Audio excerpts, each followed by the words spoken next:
Um minutinho.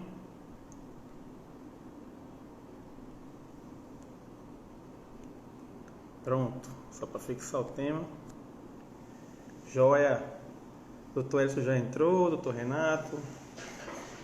Hoje é noite de véspera de São João, portanto nós teremos certamente uma audiência um pouco menor e talvez teremos fogos de São João, não se espantem, né? Porque, embora a quantidade menor, nós vamos ter algum barulhinho certamente de fogos na rua, mas faz parte do clima. O Flávio entrou, doutor Ana Borba. Doutor Elson, vou colocar o senhor agora na transmissão.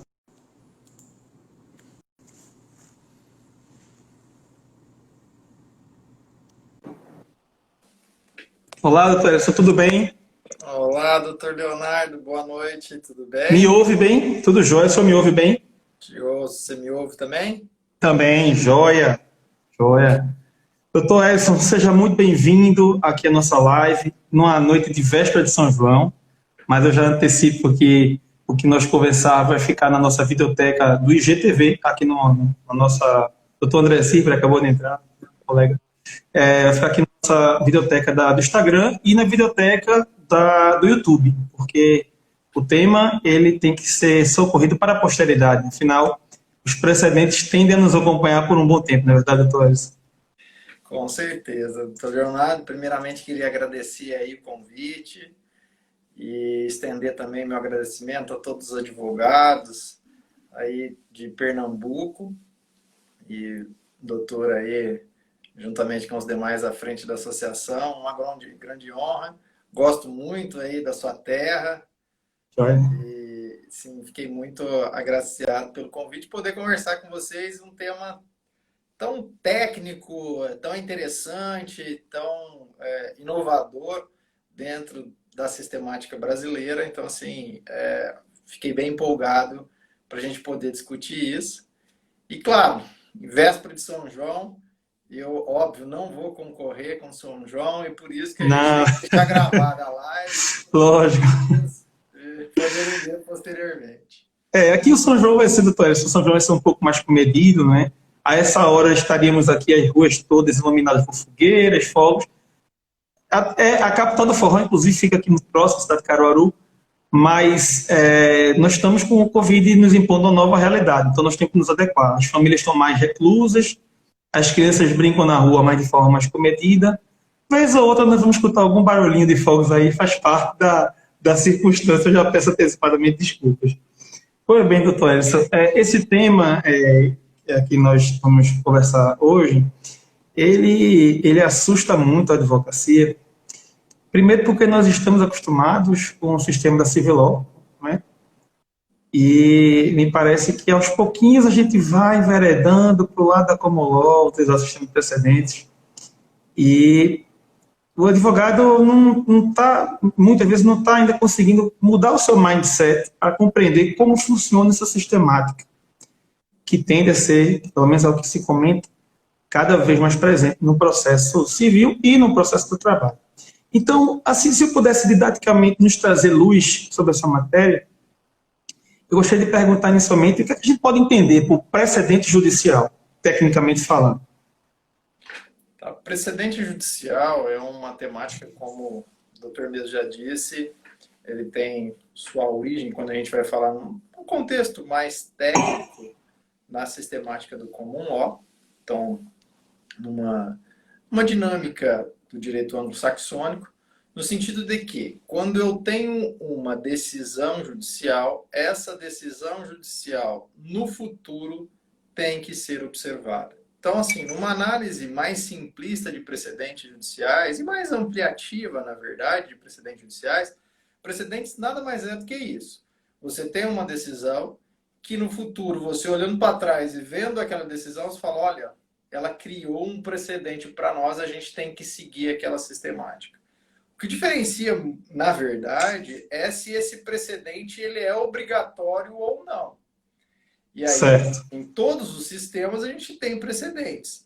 Mas no sistema do civil law, em regra, a gente não tem precedentes obrigatórios. E simplesmente o que a gente chama de precedentes persuasivos, que a gente usa todo dia. Você lá vai fazer uma petição inicial, você coloca na sua petição inicial, ó, de acordo com a decisão tal. Você vai fazer um recurso da mesma forma. Então, a gente já usava os precedentes numa ideia mais persuasiva. No entanto, quando chegou o CPC de 2015, ele mudou totalmente essa sistemática, e embora a gente já tivesse alguns precedentes que fosse obrigatório, ele ampliou consideravelmente e falou, ó, agora os precedentes não são mais meramente persuasivos. Não é uma opção de você aplicar ou não determinadas decisões judiciais. Agora, você tem que obrigatoriamente observar essas decisões nos próximos casos, nos processos futuros. Em resumo, precedente, então, nada mais é do que a gente seguir uma decisão judicial no futuro. Perfeito. E haveria nessa perspectiva, haveria uma diferença entre precedente, jurisprudência e súmula? A gente precisa traçar doutrinariamente essa diferença, existe na prática? O precedente, como eu disse, ele é uma decisão. Então, assim, você tem uma decisão e essa decisão judicial, ela é de uma magnitude, principalmente quando a gente vai no comum law, o precedente judicial, ele não nasce como precedente.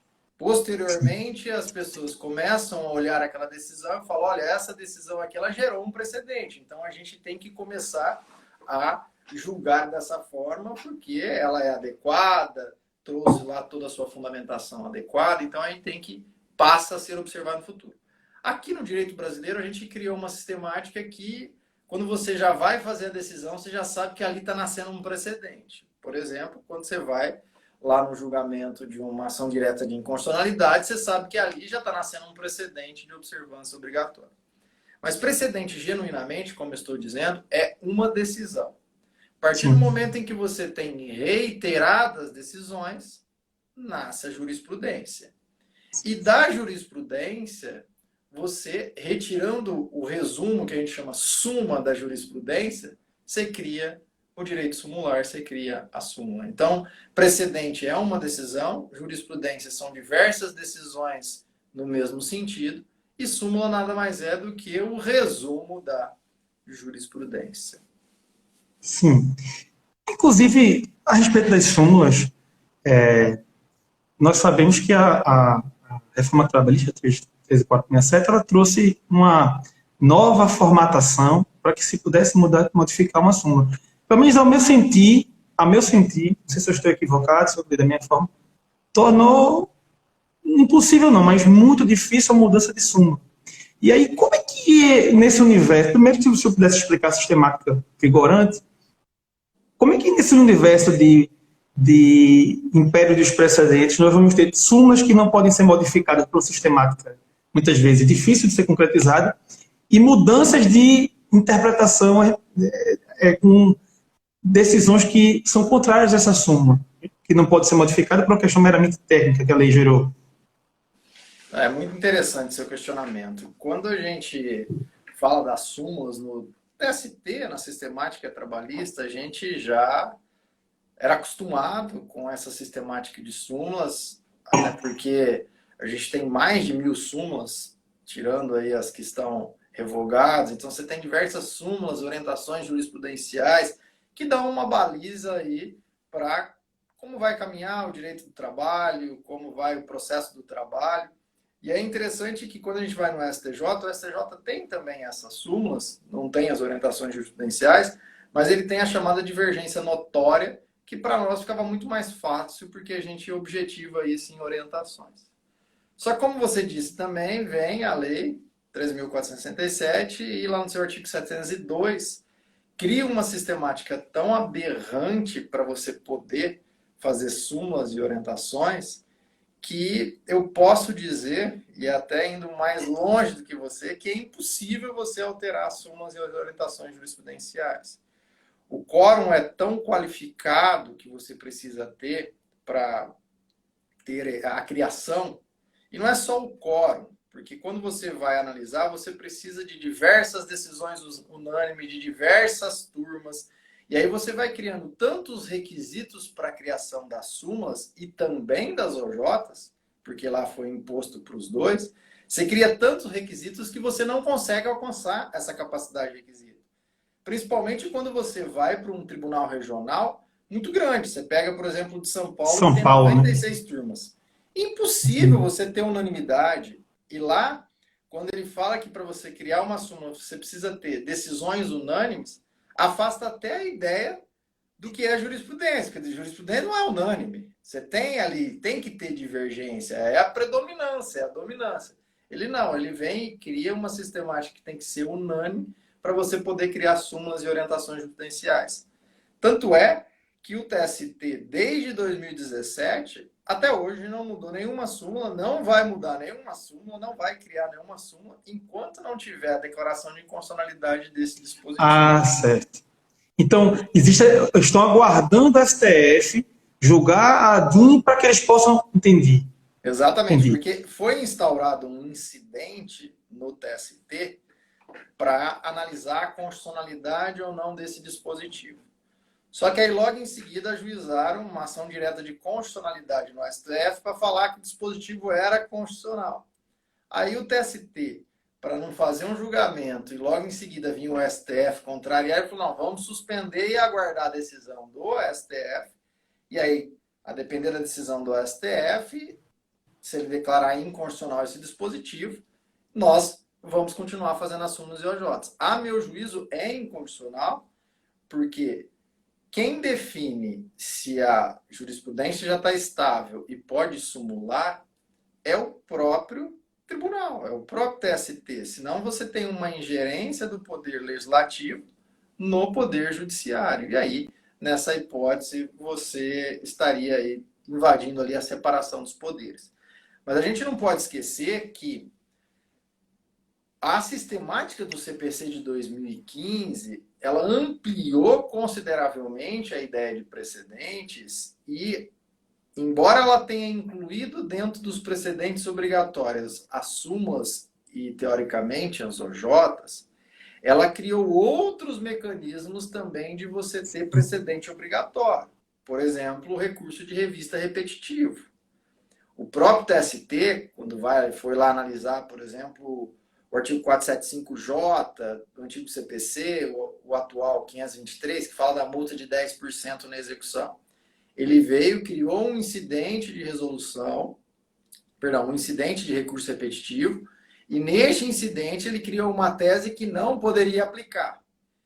A partir do momento em que ele criou essa tese, obrigatoriamente você não pode mais aplicar esse dispositivo na execução trabalhista. Do mesmo modo, na hora que ele foi falar do divisor dos bancários. Então, hoje em dia, você ainda tem mecanismos de criação de precedentes sem precisar das súmulas. Muitos entendem que, com esse dispositivo, se ele não for alterado, a gente vai começar a ter outra modalidade de precedentes que não é mais as súmulas, e sim, tão somente essas teses criadas nos recursos repetitivos. Porque a análise que se faz dos recursos repetitivos para a criação de uma tese jurídica é muito mais aprofundada, é muito mais democratizada do que propriamente só a criação da súmula. Perfeito. É possível superar um precedente? Como é que se daria essa superação do precedente?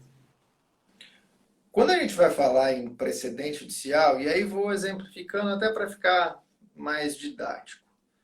Precedente a gente tem, pelo Código de Processo Civil, precedente obrigatório, então a gente pode ter uma ação direta de inconstitucionalidade, uma súmula vinculante, um incidente de recurso de demandas repetitivas, um incidente de assunção de competência, as súmulas do STF, súmula do ST, consideradas precedentes judiciais. Então aí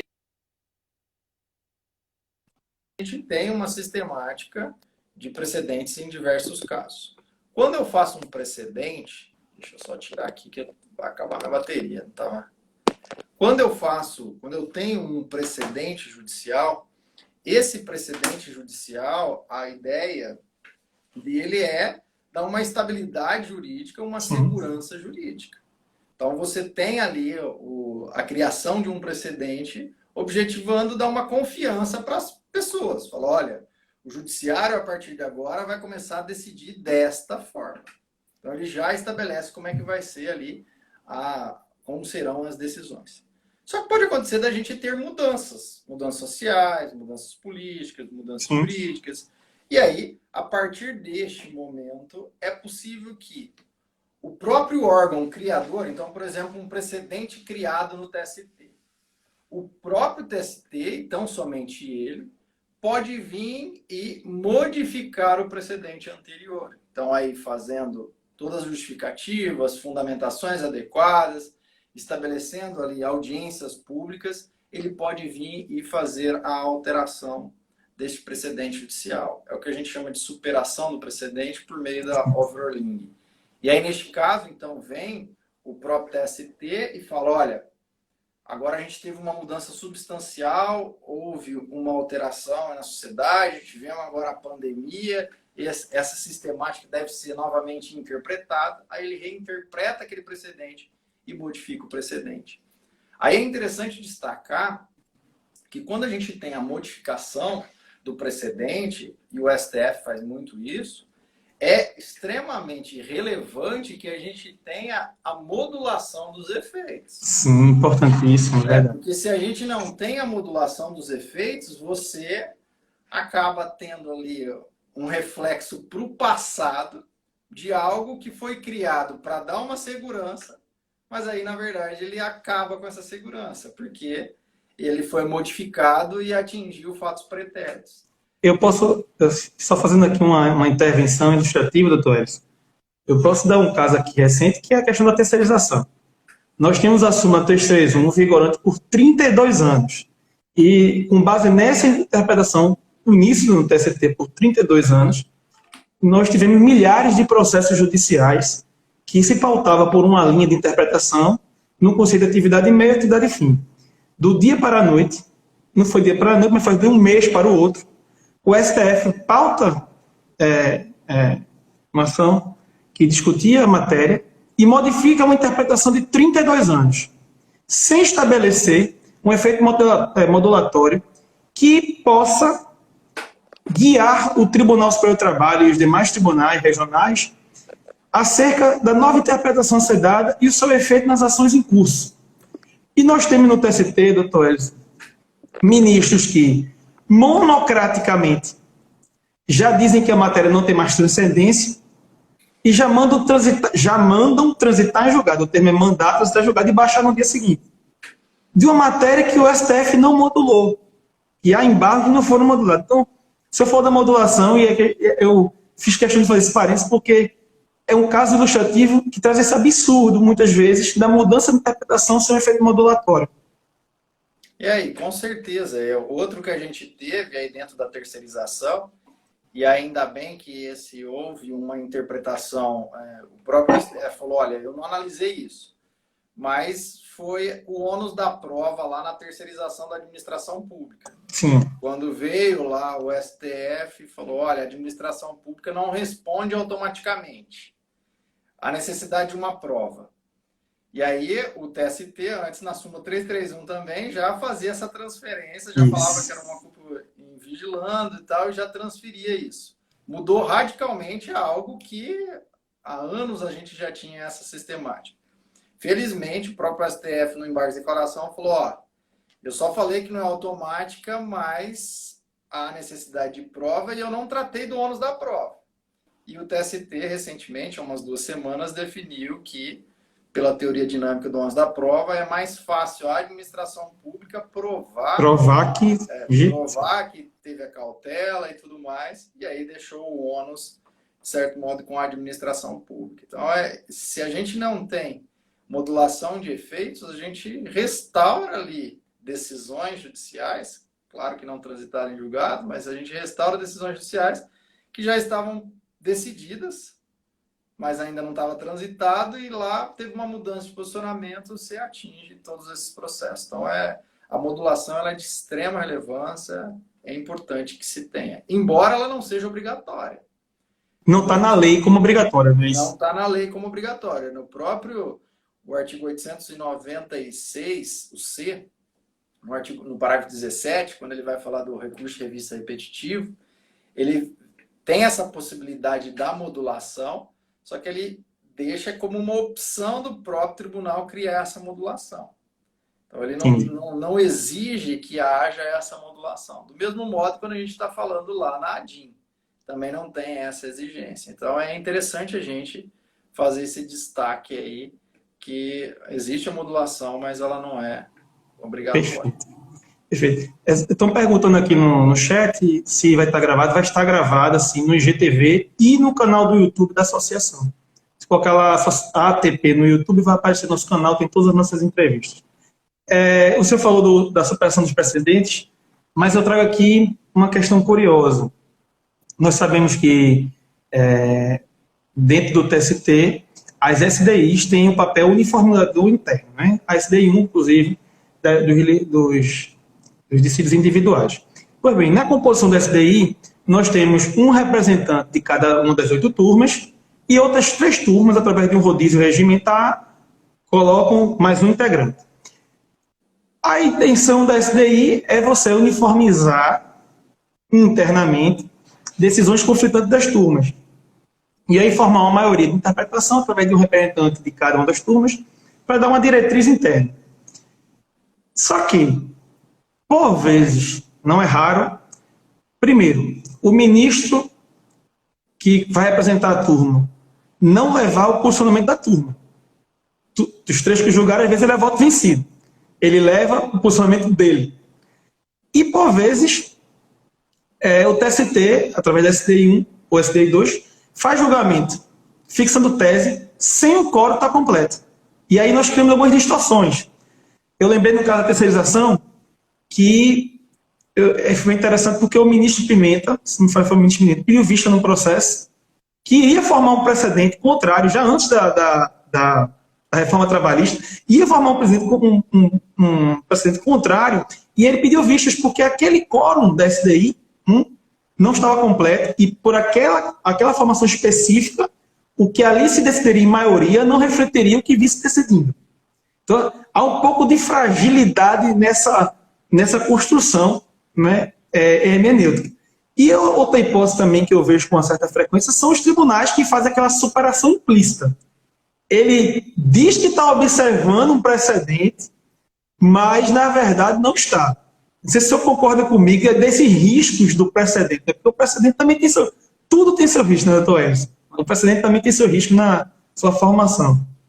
Com certeza. Quando a gente vai ter, por exemplo, na hora que o próprio CPC, quando ele foi colocar lá as hipóteses de precedentes, quando a gente tem, por exemplo, um recurso de revista repetitivo, você pode ir para o pleno ou a própria SDI, mas você tem toda uma sistemática prévia para fazer esse julgamento. Só que lá no último inciso, no inciso 5, ele fala as decisões dos órgãos plenários, e aqui, como a gente tem as decisões da SDI, como você mesmo disse, elas são uniformizadoras da jurisprudência, Isso. Elas, de certo modo, passam a ser precedentes, teoricamente, obrigatórios. E fora que elas justificam, inclusive, o cabimento do recurso de revista, né?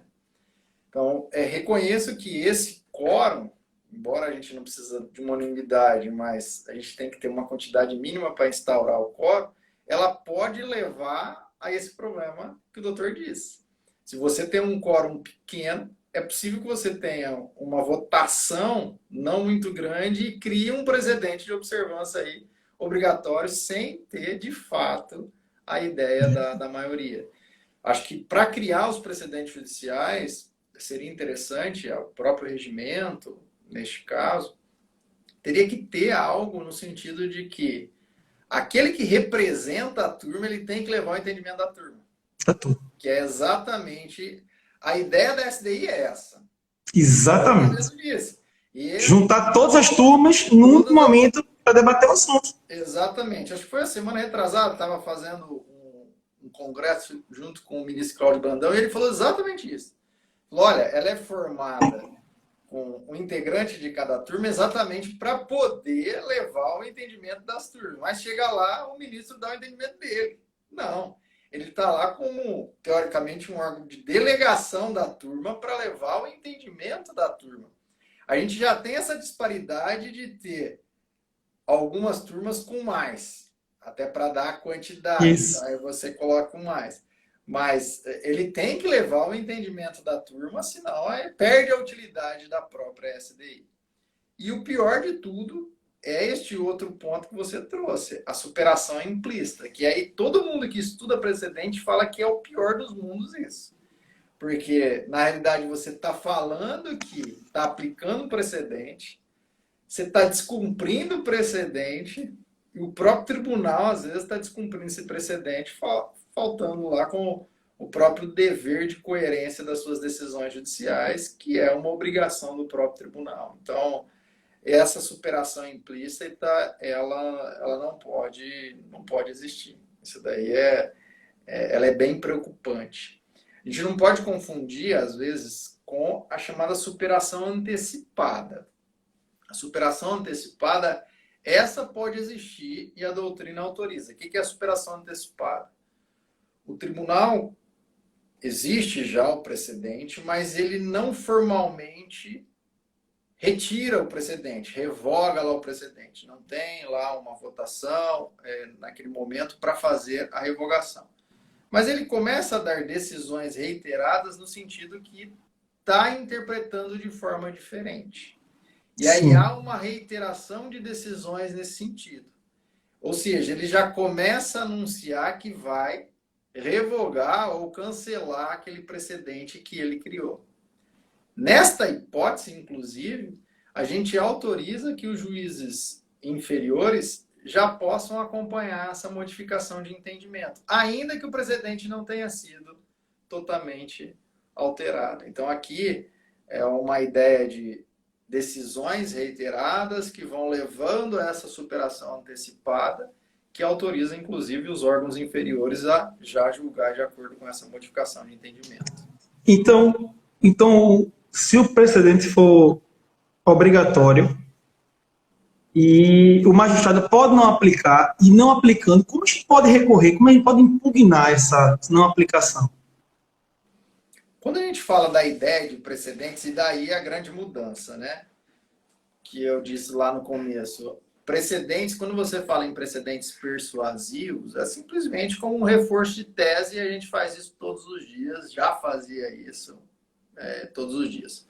Agora, a gente tem alguns precedentes obrigatórios, então a gente tem que observar qual é o precedente obrigatório. E aí eu citei lá a ação direta de constitucionalidade, súmula vinculante, incidente de resolução de demandas repetitivas, incidente de instrução de competências, súmulas e OJs, e decisões do órgão plenário ou do órgão especial também entram nessa sistemática. Então, criou lá um precedente, o precedente é o de observância obrigatória. Ser precedente de observância obrigatória, o próprio nome já diz.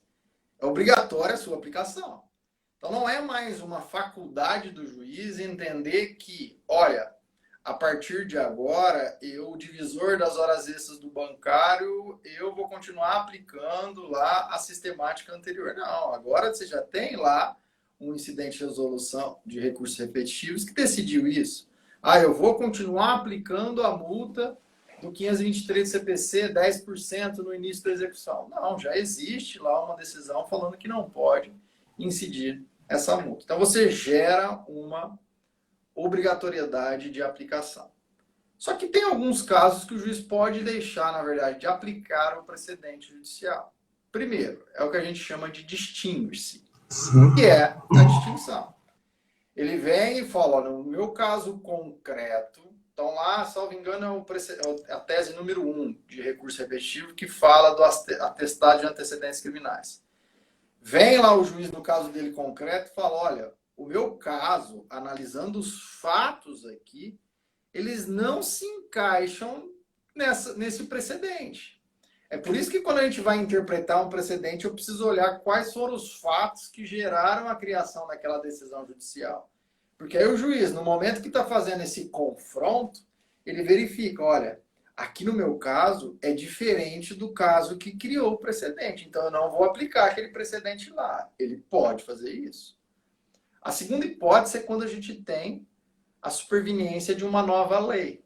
Então, chegou a reforma trabalhista, chegou agora modificação aí pela pandemia. Se chegou uma lei nova, o juiz pode deixar, por exemplo, de aplicar uma súmula que foi criada após o CPC de 2015, se ela foi atingida pela lei. Porque, na verdade, ele não está confrontando o próprio TST, ele está aplicando uma norma criada por outro poder, que é o poder legislativo. Então, nessa hipótese, é plenamente possível o juiz vir e deixar de aplicar o precedente embasado numa nova legislação. E a terceira hipótese é aquela que eu disse, que é a superação antecipada. Então, nesses 3 casos aqui, o juiz pode deixar de aplicar o precedente. No distingue-se, então a distinção, quando eu tenho lá uma lei nova ou quando é o caso de superação antecipada. Mas e se tiver um precedente obrigatório, o juiz ainda assim não aplicar aquele precedente obrigatório? O que eu posso fazer, e aí, como advogado, o que é que se pode fazer? Precedente judicial é uma fonte de direito hoje em dia. A grande sistemática alteração que a gente teve foi essa. O precedente judicial ele se torna uma fonte de direito. Quando eu tenho o descumprimento de uma lei, quando eu tenho o descumprimento aí de uma norma jurídica, o que eu tenho que fazer? Recorrer. Então, o primeiro caso é a impugnação por meio de recurso. Em algumas hipóteses, a gente autoriza também a reclamação, que é o caso, por exemplo, da ação direta de constitucionalidade. Se não for aplicada, eu posso bater direto no STF e pedir para aplicar aquele precedente obrigatório. É o caso da súmula vinculante, que eu posso entrar com a reclamação direto lá e pedir para aplicar.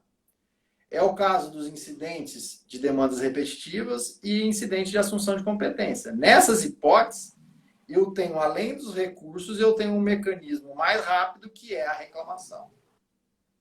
E no caso dos recursos repetitivos, no nosso caso aqui, o recurso de revista repetitivo, eu também posso entrar com a reclamação, só que primeiro eu preciso esgotar toda a instância ordinária. Então, se um juiz contrariou uma tese firmada num recurso de revista repetitivo, eu primeiro tenho que entrar com o recurso ordinário, julgar o recurso ordinário, antes de transitar em julgado, ou seja, dentro do prazo do recurso de revista, eu posso entrar com a reclamação em conjunto com o recurso de revista. Isso eu não sabia. Isso eu não sabia. Eu imaginava que teria que ser um após o outro. E não ao mesmo tempo. Se você entrar, você pode entrar com revista primeiro. Agora, você não pode deixar de entrar com revista, senão ele transita em julgado. Julgado, sim, perfeito. E aí, se ele transitar em julgado, não cabe reclamação. E por que é interessante você entrar com os dois? Porque a reclamação, os pressupostos, são muito menores do que a revista. A admissibilidade é muito mais fácil, né? A admissibilidade é muito mais fácil. O recurso de revista, você tem todos os pressupostos lá, objetivos e subjetivos lá e os intrínsecos, evidentemente, do recurso de revista, que são muito mais difíceis do que uma ação que é essa reclamação. Então, nessa hipótese, é importante que você entre com os dois e, evidentemente, a reclamação, em regra, vai caminhar mais rápido. Até porque ela não tem juízo de admissibilidade aqui embaixo, você já entra direto com a reclamação para que o TST já analise a observância daquela decisão. Aí, se tiver uma súmula do TST que não foi aplicada, só recurso. Súmula não cabe reclamação. Uma OJ que não foi observada, só recurso. Aí você tem que ir pelos mecanismos recursais impor a aplicação. Então, na verdade, a reclamação ela não é um mecanismo de efetivação de todos os precedentes. Não, ela cabe em algumas hipóteses, mas ela não é necessariamente, até alguns falam que, olha, a reclamação ela não tem uma vinculação direta com o precedente para o tornar obrigatório. Ela é simplesmente uma ação que, em alguns casos, é cabível, em outros, não. Então, não são todos os precedentes que vai caber a reclamação. Perfeito. Há um comentário aqui Quem tiver dúvida e quiser fazer algum tipo de questionamento, fica à vontade. Aqui esse canal serve para a gente tentar esclarecer as dúvidas. O Donizete Gaeta escreve o seguinte: o TST aplica, em alguns casos, súmula e não leva em consideração as decisões que levaram à criação da própria súmula. Eu não sei exatamente, especialmente qual o caso que ele se refere, mas acredito que aconteça isso. Não acontece não. Isso daí é o que mais acontece. Né? Acontece. Não, isso. Ela está totalmente correta. É no sentido A gente, quando fui escrever o livro de súmulas, tem um livro de súmulas comentadas, você ia procurar as decisões judiciais que deram origem e às vezes você não achava, principalmente as mais antigas. Ou tinha as decisões judiciais e, como eu disse, a ideia da súmula, ela é resumo da jurisprudência. Então ele vem lá, objetiva, cria um texto, fala, ó, a jurisprudência uniforme é essa. Só que quando você vai criar a súmula é um processo legislativo, ela vai para o plenário. Chega no plenário, um coloca uma palavra, o outro coloca outra, aí aquele que é voto vencido... Um remendo, né? Faz um remendo. Vai Faz um fazer remendo. para gerar. E aí você cria algo que às vezes nem sempre está vinculado com as decisões que é gerado. Mas, de qualquer modo, hoje, com o CPC de 2015, há uma obrigatoriedade de que, para a criação das súmulas, obrigatoriamente eu preciso observar as decisões que deram origem e tenho que citar essas decisões. Elas têm que ficar lá para quê? Para que a gente saiba da onde que surgiu aquela súmula. Tanto é assim que somente as súmulas criadas após o CPC de 2015 podem ser consideradas precedentes obrigatórios. Sim. Todas as anteriores, o próprio TST reconhece isso, todas as anteriores são consideradas tão somente como um precedente persuasivo, não é obrigatório. Porque o processo de constituição dessa súmula foi diferente, não é isso? Exatamente, porque o processo foi criado sem a possibilidade de você ter... Na verdade, já deveria ter, mas não tinha uma obrigatoriedade. Aí agora vem o CPC e fala, para que eu tenho um precedente obrigatório, que é a súmula, que no direito brasileiro colocaram a súmula, você precisa lá se vincular com as decisões que a geraram. E aí eu costumo dizer que o precedente, principalmente a súmula, embora seja uma fonte de direito, ela é totalmente diferente da lei, porque a lei, o processo que gerou de criação é um processo histórico que a gente pode levar em conta ou não. Então, depois, você interpreta a lei na hora que ela está posta. Já a súmula, não. O precedente também não. Você precisa olhar quais foram os fatos que provocaram a criação daquela súmula. Então, ela está eminentemente vinculada aos fatos que geraram as decisões que provocaram a criação daquela súmula. Perfeito. A Marimar Luiza pergunta o seguinte: por que não cabe discutir a súmula na reclamação para o TST? Porque o ordenamento não autoriza. A reclamação é uma ação que tem as suas hipóteses de cabimento, e dentre as hipóteses de cabimento, quando a gente vai falar dos precedentes, não está a contrariedade de súmulas. Então, lá, quando a gente autoriza o cabimento da reclamação, a reclamação fica para as ações de constitucionalidade, súmula vinculante, o IRDR e o IAS, e só. E os recursos repetitivos, desde que você esgote a instância ordinária. Expressamente o ordenamento fala isso. No caso das súmulas, não se autoriza aí o cabimento da reclamação, porque não tem hipótese de cabimento lá, salvo engano, é o 996, alguma coisa assim lá do CPC. Perfeito. Doutor, só uma coisa interessante também, quando a gente vai estudar o precedente, é saber distinguir e identificar na decisão o que é opter dictum e o que é ratio decidendi. Se o senhor pudesse fazer uma explanação com o seu conhecimento aguçado sobre a matéria, para esclarecer os advogados aqui e assistentes, como a gente identifica na decisão o que é o argumento principal e o que não é necessário para formar um precedente, eu agradeceria. Realmente, quando a gente vai falar na teoria dos precedentes, um tema de grande relevância é a ratio decidendi e a opter dictum. E analisar o que é a ratio decidendi e o que é opter dictum não é a coisa mais simples. E até a gente costuma dizer que precedentes judiciais é igual você aprender a andar de bicicleta. Se abrir um livro de mecânica e ficar lendo lá, você não vai aprender. Tem que ser no dia a dia. E precedentes judiciais é no dia a dia.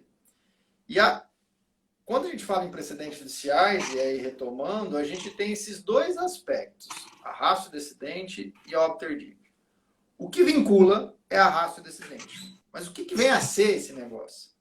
são os fundamentos determinantes da decisão judicial. A gente tem diversas teorias que buscam demonstrar o que é, mas, na realidade, a ratio decidendi é aquilo que motiva aquela decisão judicial, aquilo que tem a razão de ser. Se a gente tirar aquele elemento da decisão, ela perde toda a característica dela. Só que dentro de uma decisão, além da gente ter esse aspecto que é o fundamento de decidir, principal, a gente tem fatos acessórios que o tribunal traz, o ademais, o além disso, e ele vai trazendo as argumentações acessórias para reforçar essa principal. Isso é obter dictum. Essa parte acessória não é obrigatória. Então, daí a necessidade de se analisar o precedente e olhar para trás, então pegar a decisão judicial e interpretar ele, porque ele não é um texto pronto, você tem o texto, mas aí você tem que pegar a norma dele, então compreender ele. E aí você vai lá, analisa aquela decisão e pega. Quais são os fundamentos determinantes? São esses. Esses aqui são obrigatórios. Aí quais são os elementos acidentais que, se eu tirar, eu mantenho o cerne da decisão? São esses aqui. Esses aqui não são precedentes obrigatórios. Perfeito. Pode ser que no futuro, interpretando em outras decisões judiciais, aqueles elementos acessórios se transformem Se transformem. principal. Perfeito. Até porque o direito ele se modifica, né? Ele não é uma coisa estática, estamental. A gente vê, eu tenho 20 anos advogando e se eu voltasse no tempo para conversar comigo mesmo, e como é a advocacia hoje, eu não acreditaria que seria assim. Na verdade, as coisas mudam com uma velocidade incrível. Então, realmente, o que é acessório hoje, amanhã pode ser essencial, um elemento para uma decisão. Perfeito. Tem uma pergunta do Rodolfo Carlos, que é: juiz de primeiro grau pode fazer fundamentação para superação de precedente? Quando a gente fala de superação do precedente, a superação do precedente, essa superação ela pode se dar de forma concentrada. Então, por exemplo, eu tenho uma súmula e essa súmula vai ser revogada. E o TST, a própria decisão plenário, vai revogar essa súmula. Ela é concentrada. Ou ela pode ser também difusa. E aí você vai tendo decisões reiteradas a fim de cair, vamos dizer, aquela súmula. Só que quando a gente tem um precedente obrigatório, no direito brasileiro, não se autorizou essa difusa propriamente dita. No direito brasileiro, ou na verdade na ideia de precedentes como um todo, o único que pode superar o precedente é quem criou ou um órgão hierarquicamente superior. Então, na verdade, a gente está falando que ele está desrespeitando o precedente. Vem o TST, cria um precedente, aí o juiz fala, não, esse precedente está superado. Como assim está superado? O próprio TST tem que, numa outra interpretação, estabelecer que há superação desse precedente ou começar a anunciar que vai modificar para o juiz já poder decidir. Agora, o juiz simplesmente deixar de aplicar um precedente por falar que ele está superado, se não for embasado numa mudança de lei ou numa superação antecipada, ele não pode fazer isso. Dentro da ideia de precedentes, não é possível fazer. Aí, neste caso, ele vai estar proferindo uma decisão ou com erro de julgamento ou com erro de procedimento, autorizando, portanto, o cabimento do recurso para atacar aquela decisão judicial. Perfeito. Doutor Elson, uma aula brilhante. Você trouxe coisas, inclusive, que eu não tinha conhecimento. Extremamente enriquecedor. Eu sabia que seria assim. O senhor é uma grande referência no processo de trabalho, acompanho muito as suas aulas e gostaria de agradecer por senhor partilhar seu conhecimento conosco. Já gostaria aqui de antemão dizer ao senhor que quando a gente voltar a fazer eventos presenciais, o senhor vai ser intimado a comparecer aqui a Pernambuco para participar dos nossos eventos com a maior satisfação da nossa parte e dizer ao senhor que a associação está de portas abertas, sempre que o senhor quiser contar conosco. Esse canal aqui está à disposição do senhor para lançar suas obras, quiser fazer divulgação dos seus cursos. A advocacia precisa ter esse canal também como uma fonte de informação para que possa enriquecer o seu aprendizado. E foi um momento tão abençoado que eu não vi fogos. Acho que o pessoal daqui de São João parou para ouvir a nossa live. Muito obrigado, Elson. Eu fico muito feliz aí novamente com o convite. Sou extremamente grato aí a vocês, adoro muito essa terra. Pode saber que quando vem convite daí é verdadeiramente uma intimação para mim. E com certeza, quando voltar no presencial, eu estarei aí. E queria, se você me der a liberdade, aproveitar aqui para falar a respeito do... Estou coordenando uma pós-graduação de Direito do Trabalho, Processo do Trabalho. É uma pós-graduação profissional. Está cortando um pouco, doutor Edson. Se puder repetir, porque cortou um pouco. Tá. E aí eu estou coordenando uma pós-graduação de Direito do Trabalho, Processo do Trabalho. E essa pós-graduação ela tem um viés mais profissional, principalmente aí para advocacia pública, advocacia como a privada e a pública, mas mais a privada, que a gente até tem um viés aí interessante que busca, dentro do curso tem gestão de escritório, marketing digital, compliance trabalhista, cálculo trabalhista. Então, pensando em todas essas mudanças que o doutor disse. Atualizadíssimo, né? A advocacia hoje, ela não é simplesmente você sentar na frente do computador e saber direito do trabalho. Você precisa gerir o seu escritório, você precisa saber essa ideia de compliance, cálculos, enfim. Então, essa pós-graduação deixa a indicação aí para vocês que estão nos assistindo. Ela tem as inscrições só até o dia 30 agora. E as aulas começam já no dia 1º de julho. Então, perguntando aqui sobre livro de recurso trabalhista e perguntar quando é que começa a pós-graduação. Livro de recurso trabalhista? Cadê o livro aqui? O melhor livro do mercado está aqui, ó. Já que você pediu, é esse aqui. O Manual de Recurso Trabalhista, esse é o meu xodó. Meu livro de recursos, ele está na 4ª edição. Está atualizado, ele saiu agora em 2020. E fica a dica aí para vocês. Joia, anotadíssimo. Eu certamente vou adquirir. Eu agradeço demais, doutor Edson, agradeço a todos vocês. A ATP tem feito lives praticamente todos os dias, de segunda a quinta. E nós sempre divulgamos com antecedência em nossa página aqui no Instagram. Fiquem todos com Deus, se protejam. E em breve faremos outras lives, doutor Edson. Muito obrigado, doutor. Com certeza. Um abraço. Boa noite. Até logo. Boa noite. Tchau.